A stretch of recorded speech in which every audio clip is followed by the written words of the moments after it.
नमस्कार प्यारे अभ्यर्थियों, स्वागत है आपका फिर एक ऑनलाइन क्लास में। जो भी विद्यार्थी फोर्थ ग्रेड अभ्यर्थियों, याद रखना फोर्थ ग्रेड चतुर्थ श्रेणी का एग्जाम देने वाला है, उनके लिए हम इस क्लास में अभ्यर्थियों मॉडल पेपर अभ्यर्थियों पूरा 120 क्वेश्चनों का करने वाले हैं। अभ्यर्थियों क्लास आपके लिए रामबाण साबित होने वाली है। टाइम आपके पास अभ्यर्थियों बहुत कम बचा है। 19 से अभ्यर्थियों 21 सितंबर का आपका एग्जाम होने वाला है। अब आपको नया कुछ नहीं पढ़ना, ज़्यादा से ज़्यादा अभ्यर्थियों आपको MCQs निकालने हैं। अभ्यर्थियों जो प्रीवियस एग्जाम के क्वेश्चन है अभ्यर्थियों वो निकालने हैं। तो नया कुछ नहीं पढ़ना है अभ्यर्थियों, क्लास के अंत तक जरूर बने रहना। हम अभ्यर्थियों फटाफट आपको रिवीजन करवाने की कोशिश करेंगे अभ्यर्थियों। और ऐसे क्वेश्चन अभ्यर्थियों जो राजस्थान लेवल के हर एग्जाम में पूछे जाते हैं, इंपॉर्टेंट अभ्यर्थियों सेलेक्टेड क्वेश्चनों के साथ क्लास दी जा रही है। तो चलिए दोस्तों क्लास को स्टार्ट करते हैं। पहले प्रश्न की बात कर लेते हैं कि कर्क रेखा राज्य के किन दो जिलों से होकर गुजरती है। तो स्टार लगा के रखना भाई, कर्क रेखा। तो राइट आंसर की बात की जाए अभ्यर्थियों, डूंगरपुर और बांसवाड़ा, पहला ऑप्शन आपका इसमें राइट आंसर हो जाता है। यानी कि डूंगरपुर और बांसवाड़ा जिले से होकर राजस्थान में जो कर्क रेखा अभ्यर्थियों वो गुजरती है। और अभ्यर्थियों राजस्थान के दक्षिण से होकर ये गुजरती है। याद रखना ऑप्शन एक आपका इसमें राइट आंसर हो जाता है। बात कर लेते हैं अभ्यर्थियों अगले क्वेश्चन की। अगला क्वेश्चन अभ्यर्थियों आपसे क्या पूछा है कि जनगणना 2011 के अनुसार निम्न में से राजस्थान का कौन सा एक जिला 0 से 6 आयु वर्ग में सर्वाधिक लिंग अनुपात रखता है। तो 0 से और 6 के बीच अभ्यर्थियों कौन सा जिला सर्वाधिक लिंग अनुपात रखता है। याद रखना ए ऑप्शन आपका इसमें राइट आंसर हो जाता है। यानी कि बांसवाड़ा जो अभ्यर्थियों 0 से और 6 वर्ष के जो आयु होती है अभ्यर्थियों, वो अभ्यर्थियों सर्वाधिक लिंग अनुपात आपका बांसवाड़ा में पाया जाता है। ए ऑप्शन आपका इसमें करेक्ट आंसर। बात कर लेते हैं अभ्यर्थियों अगले प्रश्न की। अगला प्रश्न अभ्यर्थियों आपसे क्या पूछा है कि राजस्थान में आदिवासी जनसंख्या में सर्वाधिक भाग किस जनजाति का है। तो स्टार लगा के रखना भाई, सर्वाधिक भाग किस जनजाति का है। काफ़ी एग्जामों में ये क्वेश्चन पूछा जाता है। ऑप्शन हो जाते हैं मीणा, भील, गरासिया या अभ्यर्थियों आपकी सहरिया। तो करेक्ट आंसर की बात की जाए, ए ऑप्शन अभ्यर्थियों आपका इसमें राइट आंसर हो जाता है। यानी कि मीणा जनजाति जो आदिवासी जनसंख्या में सर्वाधिक भाग रखती है, मीणा जनजाति अभ्यर्थियों, ए ऑप्शन आपका इसमें राइट आंसर हो जाता है। बात कर लेते हैं अभ्यर्थियों अगले क्वेश्चन की। अगला क्वेश्चन अभ्यर्थियों आपसे क्या पूछा है कि राज्य के किस जिले में न्यूनतम साक्षरता दर है। तो राज्य के किस जिले में न्यूनतम साक्षरता दर है अभ्यर्थियों, जालोर, बाड़मेर, जैसलमेर या अभ्यर्थियों सिरोही। तो राइट आंसर की बात की जाए अभ्यर्थियों, इसमें आपका ए ऑप्शन आपका पहला ऑप्शन आपका इसमें करेक्ट आंसर हो जाता है। यानी कि जो जालोर जिला अभ्यर्थियों न्यूनतम साक्षरता दर रखता है, ऑप्शन एक आपका इसमें राइट आंसर हो जाता है। अगले क्वेश्चन की बात कर लेते हैं अभ्यर्थियों। अगला प्रश्न आपसे क्या पूछा है कि सर्वाधिक राज्य मार्गों वाला प्रदेश जिला कौन सा है। तो सर्वाधिक जो राज्य मार्गों वाला जिला आपसे पूछा है, ऑप्शन हो जाते हैं ब्यावर, जयपुर, उदयपुर या आपका अजमेर। तो राइट आंसर की बात की जाए अभ्यर्थियों, जयपुर आपका इसमें ऑप्शन अभ्यर्थियों दो आपका इसमें राइट आंसर हो जाता है। दो ऑप्शन अभ्यर्थियों। याद रखना अभ्यर्थियों, जिस भी विद्यार्थी ने राजस्थान जीके को कंप्लीट कर लिया अभ्यर्थियों, राजस्थान जीके सर्वाधिक पार्ट अभ्यर्थियों आपका किसका आने वाला है। तो सर्वाधिक पार्ट आपका राजस्थान जीके का आने वाला है। और अभ्यर्थियों राजस्थान जीके का अभ्यर्थियों अगर आपने कंप्लीट कर लिया, उस बच्चे का सिलेक्शन 100% होने वाला है। क्योंकि अभ्यर्थियों आपका 70 से 80 क्वेश्चन राजस्थान जीके से आने वाले हैं। इसको अभ्यर्थियों अच्छे से पढ़ना है और रिवीजन आपको एक बार जरूर करके जाना है। तो चलिए दोस्तों बात कर लेते हैं अगले प्रश्न की। अगला प्रश्न अभ्यर्थियों आपसे क्या पूछा है कि राजस्थान में भूरी मृदा कहाँ मिलती है। तो राजस्थान में जो भूरी मृदा अभ्यर्थियों वो कौन से प्रदेश में मिलती है अभ्यर्थियों, याद रखना पूर्वी राजस्थान में जो राजस्थान में भूरी मृदा पाई जाती है वो राजस्थान के पूर्वी क्षेत्र में पाई जाती है। ऑप्शन 4 आपका इसमें बिल्कुल राइट आंसर हो जाता है। अगले क्वेश्चन की बात करते हैं। अगला क्वेश्चन आपसे क्या पूछा है कि राष्ट्रीय झील संरक्षण कार्यक्रम के अंतर्गत कौन सी झील नहीं आती है और नहीं में अभ्यर्थियों आपको विशेष ध्यान रखना है। क्वेश्चन पेपर अभ्यर्थियों करते समय क्वेश्चन क्या पूछ रहा है अच्छे से एक बार पढ़ लेना है और नहीं में आपको अभ्यर्थियों याद रखना है। तो राइट आंसर की बात की जाए, सी ऑप्शन अभ्यर्थियों स्वरूप सागर अभ्यर्थियों जो संरक्षण कार्यक्रम में सम्मिलित नहीं है। फतेह सागर, अन्ना सागर और मान सागर ये तीनों झील अभ्यर्थियों सम्मिलित हैं।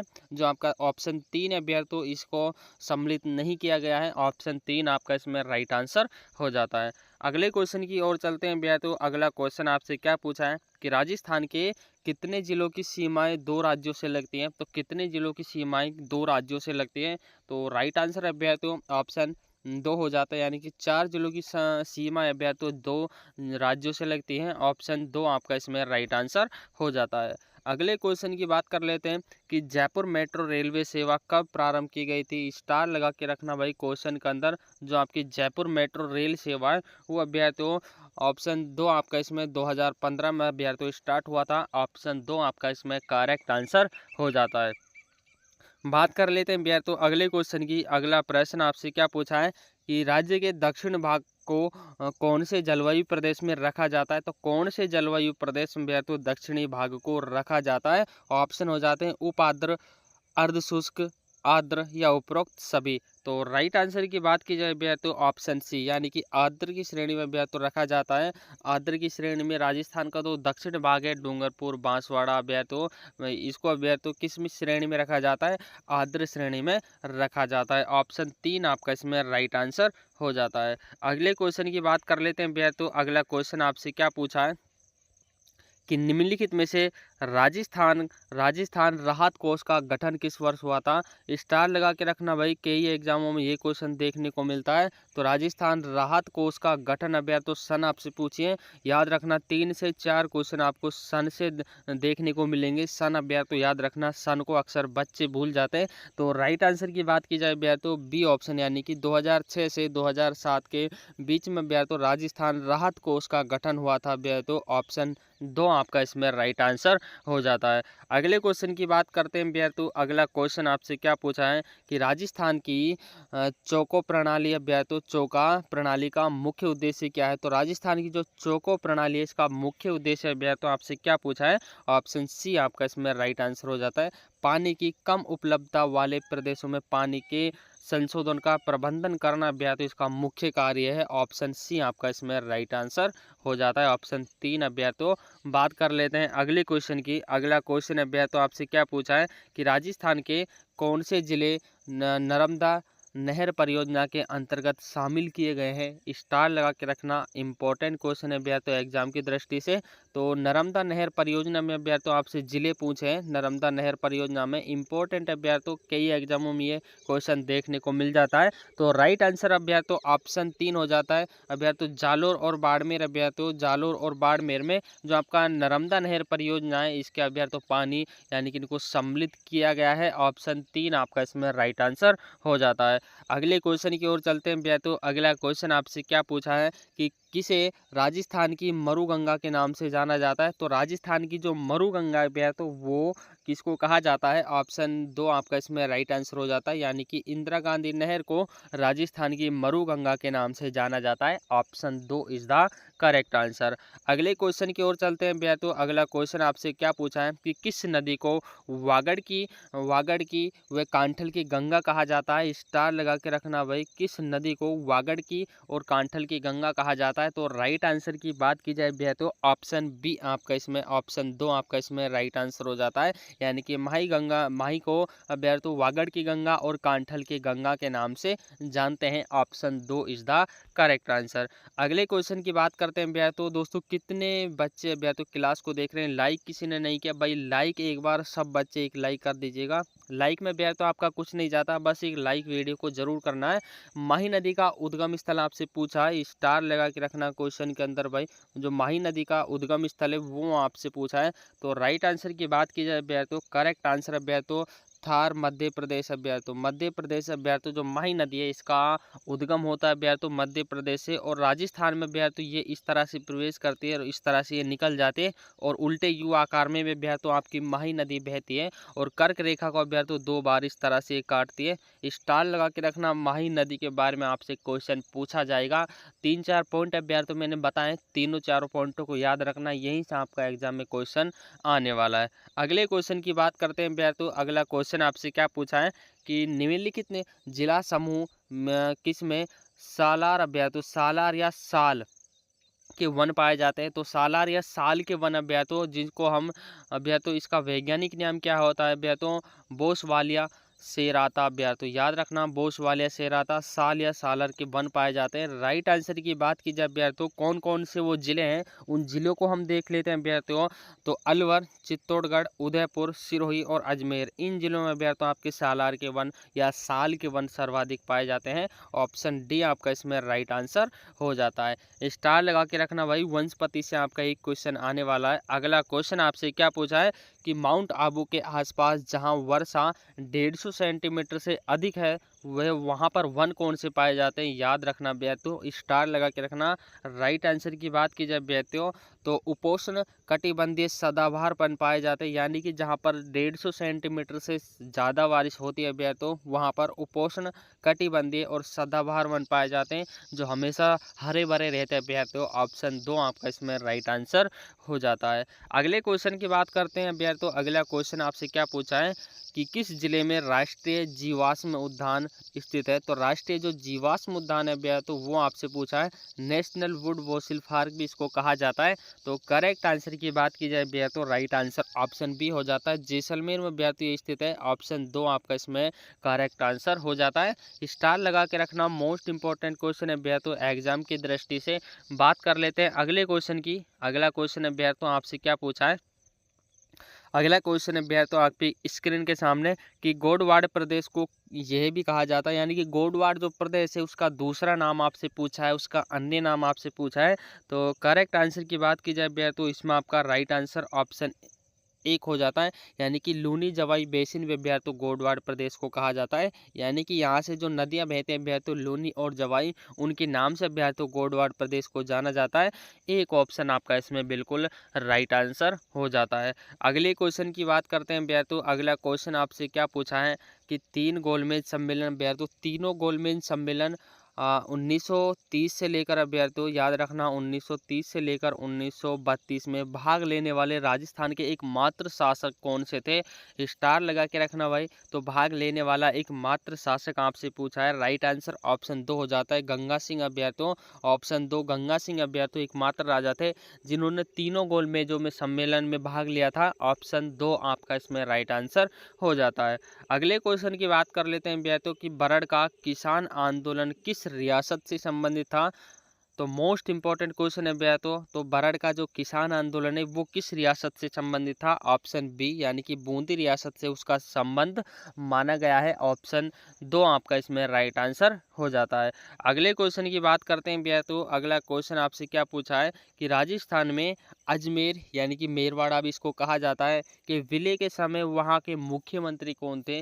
तो अजमेर के विलय के समय अभ्यर्थियों वहाँ का मुख्यमंत्री आपसे पूछा है। और अजमेर का अन्य नाम अभ्यर्थियों या इसको मेरवाड़ा भी कहा जाता है। राइट आंसर की बात की जाए अभ्यर्थियों ऑप्शन 3 आपका इसमें राइट आंसर हो जाता है, यानी कि हरिपाऊ उपाध्याय जी जो अभ्यर्थियों अजमेर के विलय के समय वहाँ के अभ्यर्थियों मुख्यमंत्री थे। ऑप्शन 3 आपका इसमें राइट आंसर हो जाता है। अगले क्वेश्चन की ओर चलते हैं अभ्यर्थियों। अगला क्वेश्चन आपसे क्या पूछा है कि स्वामी दयानंद सरस्वती ने 1883 ईस्वी में परोपकारी सभा की स्थापना कहाँ पर की थी। तो परोपकारी सभा की स्थापना की बात आती है तो अभ्यर्थियों ऑप्शन 1 आपका इसमें उदयपुर में स्वामी दयानंद सरस्वती के द्वारा परोपकारी सभा की स्थापना होती है। और याद रखना आपसे ये भी पूछा जा सकता है कि परोपकारी सभा की स्थापना कब हुई थी। 1883 में अभ्यर्थियों ये हुई थी, सन याद रखना। लेकिन अभ्यर्थियों किसके द्वारा की गई थी। स्वामी दयानंद सरस्वती के द्वारा की गई थी। ऑप्शन अभ्यर्थियों ए आपका इसमें राइट आंसर हो जाता है। अगले क्वेश्चन की बात करते हैं। अगला क्वेश्चन आपसे क्या पूछा है कि बातारी फुलवारी कितने खंडों में विभक्त है। तो बातारी फुलवारी की बात आती है तो अभ्यर्थियों इसमें आपका राइट आंसर ऑप्शन अभ्यर्थियों 3 हो जाता है। 14 खंडों में अभ्यर्थियों ये विभक्त है। Option 3 is the correct answer. अगले क्वेश्चन की ओर चलते हैं। अगला क्वेश्चन अभ्यर्थियों आपसे क्या पूछा है कि किस लोक देवता की ख्यात 4 हाथों वाले देवता के रूप में विख्यात है। 4 हाथों वाले देवता के रूप में अभ्यर्थियों जानी जाती हैं। तो राइट आंसर ऑप्शन सी हो जाता है वीर कल्लाजी राठौड़ अभ्यर्थियों। Option 3 is the correct answer. अगले क्वेश्चन की ओर चलते हैं अभ्यर्थियों। अगला क्वेश्चन आपसे क्या पूछा है कि राजस्थान के किस वाद्य को ज्यूप हॉर्प भी कहा जाता है। तो ज्यूप हॉर्प के नाम से अभ्यर्थियों किस वाद्य यंत्र को जाना जाता है। वाद्य यंत्रों से आपका एक क्वेश्चन अभ्यर्थियों एग्जाम में पूछा जाएगा। तो राइट आंसर की बात की जाए अभ्यर्थियों, मोरचंग को ज्यूप हॉर्प के नाम से जाना जाता है। ज्यूप हॉर्प ऑप्शन ए का आपका इसमें राइट आंसर हो जाता है। अगले क्वेश्चन की ओर चलते हैं अभ्यर्थियों। अगला क्वेश्चन आपसे क्या पूछा है कि राजस्थान की जो मानक बोली है वो कौन सी है। तो राजस्थान के अभ्यर्थियों मानक बोली वो मारवाड़ी मानी गई है। ऑप्शन 3 आपका इसमें राइट आंसर हो जाता है। अगले क्वेश्चन की बात करते हैं अभ्यर्थियों कि फूलक बाई किस नृत्य से संबंधित थी। तो फल्गु बाई का संबंध अब आपसे पूछा है कि कौन से नृत्य से इनका संबंध रहा है। तो अभ्यर्थियों चरी नृत्य से इनका संबंध रहा है। ऑप्शन 2 आपका इसमें राइट आंसर हो जाता है। ये ऐसे क्वेश्चन है अभ्यर्थियों जो राजस्थान लेवल के हर एग्जाम में पूछे जाते हैं। हर एग्जाम में अभ्यर्थियों ये क्वेश्चन आपको देखने को मिलेंगे। और आपका जो 4th ग्रेड चतुर्थ श्रेणी का एग्जाम होने वाला है अभ्यर्थियों, उनके लिए ये क्वेश्चन अभ्यर्थियों रामबाण साबित होने वाले। याद रखना, इस क्लास से आपको काफ़ी प्रश्न देखने को मिलने वाले हैं। आपके एग्जाम में हर तरह के क्वेश्चन अभ्यर्थियों ऐड किए हैं। अगला क्वेश्चन आपसे क्या पूछा है कि राजस्थान में बड़ी तीज मनाई जाती है, वो कब मनाई जाती है। आपसे अभ्यर्थियों ये क्वेश्चन 100% एग्जाम में पूछा जाएगा। तो ऑप्शन अभ्यर्थियों 4 आपका इसमें राइट आंसर हो जाता है, यानी कि भाद्रपद कृष्ण तृतीया को अभ्यर्थियों राजस्थान में बड़ी तीज मनाई जाती है। ऑप्शन 4 आपका इसमें राइट आंसर हो जाता है। अगले क्वेश्चन की ओर चलते हैं अभ्यर्थियों। अगला क्वेश्चन आपसे क्या पूछा है, इसमें ऑप्शन 4 आपका करेक्ट आंसर हो जाता है। अगला क्वेश्चन अभ्यर्थियों आपकी स्क्रीन के सामने कि मेवाड़ क्षेत्र में दीपावली के समय लड़कों द्वारा गाए जाने वाले लोकगीतों को क्या कहा जाता है। तो लड़कों के द्वारा गाए जाने वाले लोकगीतों को अभ्यर्थियों आपको बताना है। तो कमेंट में आपको सभी क्वेश्चनों के आंसर जरूर देने। हर बच्चे को अभ्यर्थियों कमेंट में आंसर जरूर देना है। तो ऑप्शन सी अभ्यर्थियों ऑप्शन सी आपका इसमें राइट आंसर हो जाता है, यानी कि लोवड़ी और अभ्यर्थियों हरणी, ये दोनों गीत लड़कों के समय अभ्यर्थियों दीपावली के समय लड़कों के द्वारा गाए जाते हैं। दोनों गीतों को याद रखना, लोवड़ी और हरणी। अगले क्वेश्चन की बात करते हैं बेतु। अगला क्वेश्चन आपसे क्या पूछा है, हालरो कहाँ पर पहना जाता है। जो राजस्थान की वेशभूषा बेतु आभूषण है, वहाँ से भी आपके जो क्वेश्चन है वो आने वाले हैं। तो करेक्ट आंसर की बात की जाए बेतु, राइट आंसर ऑप्शन बी हो जाता है, यानी कि महिलाओं के द्वारा गले में पहना जाता है हारलो।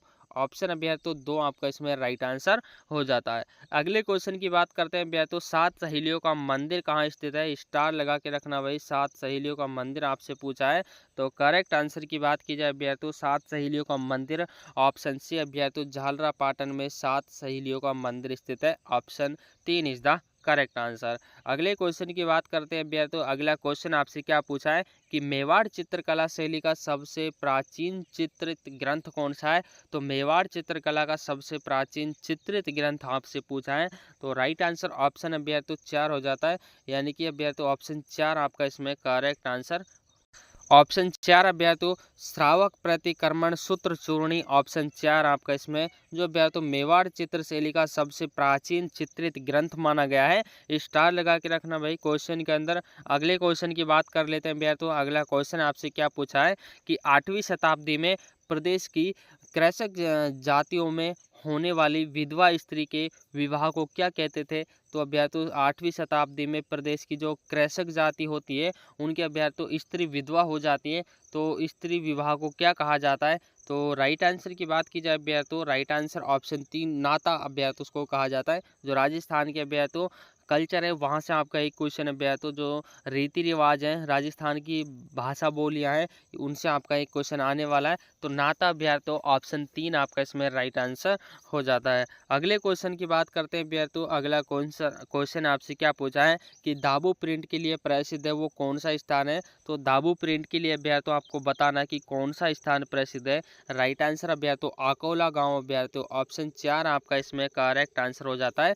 आकोला गाँव अभ्यर्थियों तो दाबू प्रिंट के लिए प्रसिद्ध माना गया है। अगले क्वेश्चन की बात करते हैं अभ्यर्थियों। अगला क्वेश्चन आपसे क्या पूछा है कि शेखावाटी के जकात आंदोलन का नेतृत्व किसने किया था। तो शेखावाटी का जो जकात आंदोलन था अभ्यर्थियों उसका नेतृत्व आपसे पूछा है।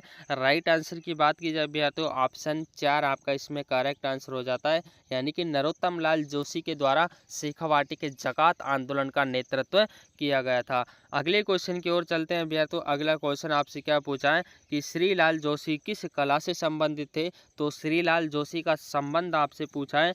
राइट आंसर ऑप्शन ए हो जाता है, यानी कि कि अभ्यर्थियों फट चित्रकला से जो श्रीलाल जोशी है इसका संबंध होता है। ऑप्शन ए आपका इसमें राइट आंसर हो जाता है। अगले क्वेश्चन की बात कर लेते हैं अभ्यर्थियों। अगला क्वेश्चन आपसे क्या पूछा है, स्टार लगा के रखना भाई, कि उदय शाही, अमर शाही और विजय शाही ये सब क्या है अभ्यर्थियों, ये तीनों शब्द, ये तीनों शब्दों को याद रखना। करेक्ट आंसर की बात की जाए अभ्यर्थियों, ये राजस्थानी पगड़ियों के प्रकार हैं अभ्यर्थियों। उदय शाही, अमर शाही और विजय शाही लोगों के पगड़ियों के नाम है अभ्यर्थियों। ऑप्शन 4 आपका इसमें करेक्ट आंसर हो जाता है। बात कर लेते हैं अभ्यर्थियों अगले क्वेश्चन की। अगला क्वेश्चन अभ्यर्थियों आपसे क्या पूछा है कि जयपुर के शासक जयसिंह अभ्यर्थियों जयसिंह 11 को सवाई जयसिंह की उपाधि किस मुगल शासक ने दी गई थी। तो जयसिंह को अभ्यर्थियों सवाई जयसिंह की उपाधि किस मुगल शासक के द्वारा दी गई थी। ये थोड़ा मिसप्रिंट हो गया अभ्यर्थियों, आप इसको सही कर लीजिएगा। तो शासक जयसिंह को अभ्यर्थियों किसने सवाई की अभ्यर्थियों जो उपाधि है वो प्रदान की थी। तो राइट आंसर की बात की जाए अभ्यर्थियों, ऑप्शन 1 औरंगजेब के द्वारा जयसिंह को सवाई जयसिंह की उपाधि प्राप्त की गई थी। ऑप्शन 1 आपका इसमें राइट आंसर हो जाता है। अगला क्वेश्चन अभ्यर्थियों आपसे क्या पूछा है कि भारतीय संविधान की प्रस्तावना में अखंडता, समाजवादी, धर्मनिरपेक्ष शब्द कब जोड़े गए थे। कब जोड़े गए थे अभ्यर्थियों, कौन से संविधान संशोधन के द्वारा जोड़े गए थे, ये आपसे पूछा है। तो राइट आंसर ऑप्शन अभ्यर्थियों ऑप्शन 4 हो जाता है, यानी कि 42वें संविधान संशोधन के द्वारा भारतीय संविधान में अखंडता, समाजवाद, धर्मनिरपेक्ष शब्दों को जोड़ा गया था। ऑप्शन 4 आपका इसमें बिल्कुल राइट आंसर हो जाता है। अगले क्वेश्चन की ओर चलते हैं अभ्यर्थियों। अगला क्वेश्चन आपसे क्या पूछा है कि भारतीय संविधान के किस अनुच्छेद में भाषण एवं अभिव्यक्ति की स्वतंत्रता के मूल अधिकार का प्रावधान है। तो मूल अधिकार का प्रावधान अभ्यर्थियों किस अनुच्छेद में रखा गया है। तो राइट आंसर की बात की जाए अभ्यर्थियों, ऑप्शन 2 आपका इसमें राइट आंसर हो जाता है। अनुच्छेद 19 के अंतर्गत अभ्यर्थियों भाषण अभिव्यक्ति की स्वतंत्रता रखी गई है।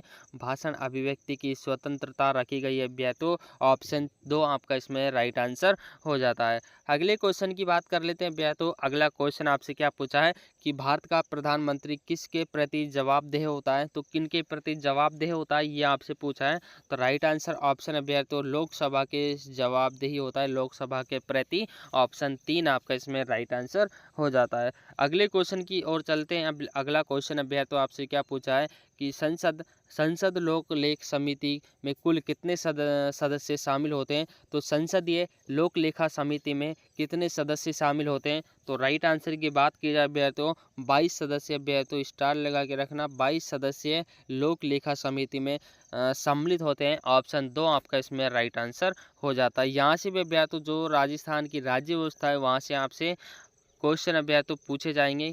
अगला क्वेश्चन आपसे क्या पूछा है कि सर्वोच्च न्यायालय के मूल या प्रारंभिक क्षेत्राधिकार के संबंधित अनुच्छेद कौन सा है। तो कौन सा अनुच्छेद है अभ्यर्थियों सर्वोच्च न्यायालय के मूल या प्रारंभिक क्षेत्राधिकार के संबंध में। तो राइट आंसर की बात की जाए अभ्यर्थियों ऑप्शन बी आपका इसमें राइट आंसर हो जाता है। अनुच्छेद 131 अभ्यर्थियों अनुच्छेद 131 जो सर्वोच्च न्यायालय के मूल या प्रारंभिक क्षेत्र अधिकार से संबंधित अनुच्छेद है।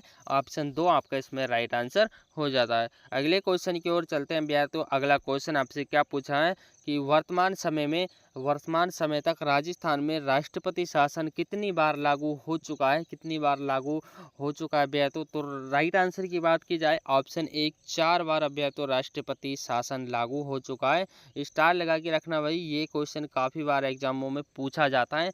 तो अगले क्वेश्चन की ओर चलते हैं। अगला क्वेश्चन आपसे क्या पूछा है कि राजस्थान विधानसभा में प्रमोट स्पीकर की नियुक्ति कौन करता है। तो प्रमोट स्पीकर की नियुक्ति अभ्यर्थियों आपसे पूछी है। तो राइट आंसर राज्यपाल के द्वारा प्रमोट स्पीकर की नियुक्ति की जाती है। ऑप्शन 4 आपका इसमें राइट आंसर हो जाता है। अगला क्वेश्चन अभ्यर्थियों कि राजस्थान उच्च न्यायालय की स्थायी पीठ जयपुर में कब स्थापित की गई थी। तो जयपुर में कब स्थापित की गई थी अभ्यर्थियों राजस्थान उच्च न्यायालय की स्थायी पीठ जयपुर में। तो राइट आंसर की बात की जाए अभ्यर्थियों करेक्ट आंसर ऑप्शन 2 हो जाता है। 8 दिसंबर 1976 को ये जयपुर में स्थापित की गई थी। राजस्थान उच्च न्यायालय की जो पीठ है वो जयपुर में अभ्यर्थियों स्थायी रूप से स्थापित कर दी गई थी। अगले क्वेश्चन की ओर चलते हैं अभ्यर्थियों। अगला क्वेश्चन आपसे क्या पूछा है कि संविधान के किस अनुच्छेद में जिला शब्द का उल्लेख पाया जाता है, तो जिला शब्द का उल्लेख अभ्यर्थियों किस अनुच्छेद में पाया जाता है?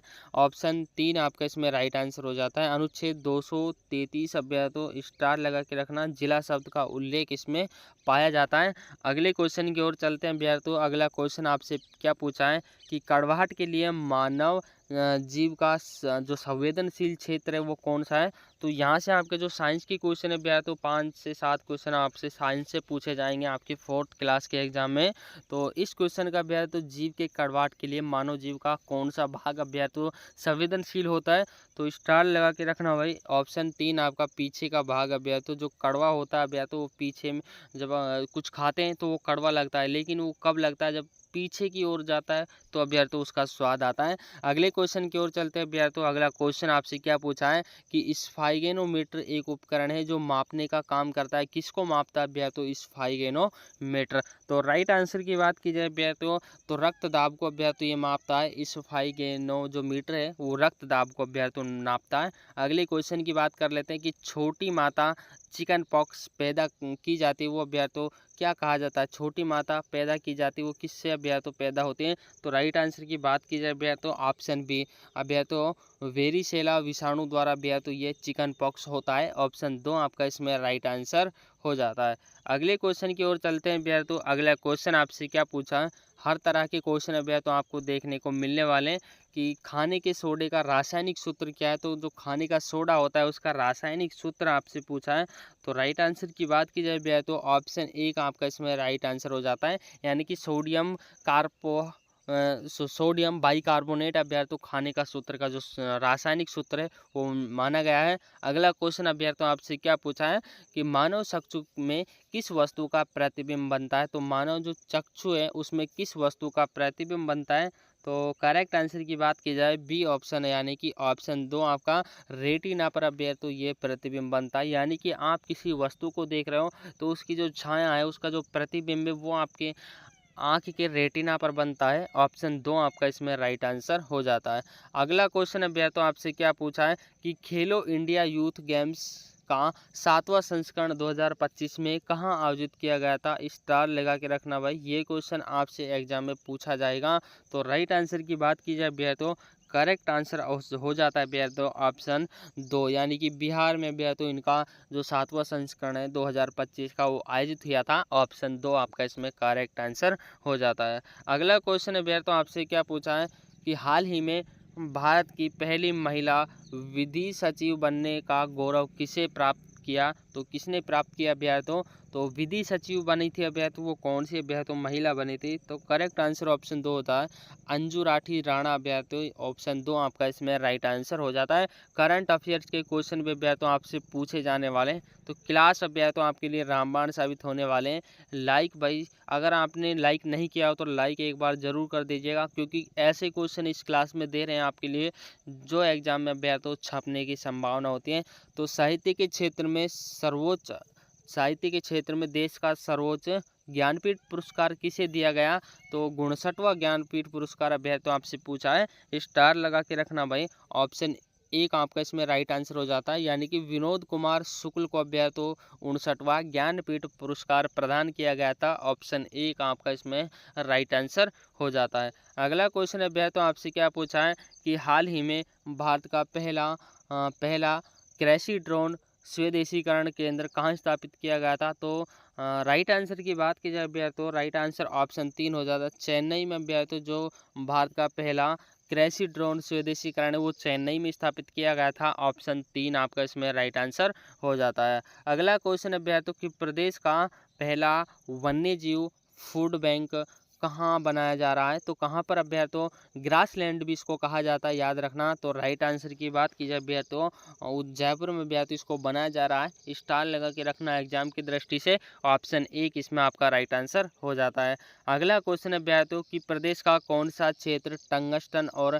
लिथियम के भंडार के लिए चर्चा में रहा है? तो कौन सा प्रदेश अभ्यर्थियों चर्चा में रहा है? डेगाना नागौर अभ्यर्थियों क्षेत्र जो अभ्यर्थियों टंगस्टन और लिथियम के भंडारों के लिए चर्चा में रहा है। करंट अफेयर्स के ऐसे ही क्वेश्चन अभ्यर्थियों आपसे एग्जाम में पूछे जाने वाले हैं। अगले क्वेश्चन की बात कर लेते हैं अभ्यर्थियों। अगला क्वेश्चन आपसे क्या पूछा है कि देसी पशुओं के संरक्षण हेतु अभ्यर्थियों किस जिले में किस जिले में प्रदेश का पहला उत्कृष्टता केंद्र खोला जा रहा है? तो कौन से जिले में अभ्यर्थियों पहला उत्कृष्टता केंद्र खोला जा रहा है? तो डी ऑप्शन अभ्यर्थियों ऑप्शन 4 पाली जिले में अभ्यर्थियों इसको खोला जा रहा है। अगले क्वेश्चन की बात कर लेते हैं अभ्यर्थियों। अगला क्वेश्चन आपसे क्या पूछा है कि 1 अप्रैल 2025 से प्रदेश में सामाजिक सुरक्षा योजना की पेंशन की राशि बढ़ाकर कितनी कर दी गई है?